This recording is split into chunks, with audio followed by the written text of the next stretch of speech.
एक पत्नी अपना स्वामी जी से कहते हैं कि राजा जी, इस सावन के पावन महीना में सब लोग देवघर जाते हैं, लेकिन आप लोग कौन चिंता में भुलाइल हो।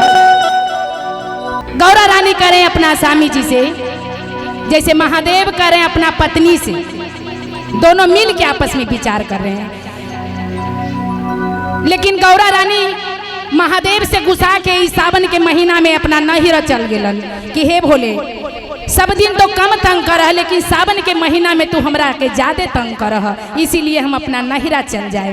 लेकिन नहिरा चल जान तो रिधि के कहथिन, रिधि कौन होलखिन? शंकर भगवान के बहू रानी ना। उनका कहखिन कि तनी भांग पीस के ला द। गणेश के मम्मी खिसिया के नैहर चल गए हैं। लेकिन हम कहनी भजन के भाव से कि ये रिधि पीस दाना भंगिया ले आके, बड़ा भाव से अपना कर लेना उन अपना पुतौ से, बहू रानी से शंकर भगवान कि ये रिधि पीस दाना भंगिया ले आके, कइले गणेश के मम्मी नैहर खिसिया के,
लेकिन उ ना है तो थोड़ा सा काम कर दो।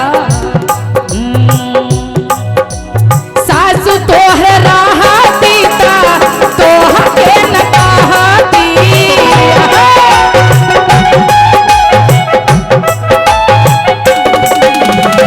सासु घरवा रहती तोहके न कहती,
इसीलिए वो काम में रही है कि तनी मन भुला ला आ तनी ला द भांग पीस के।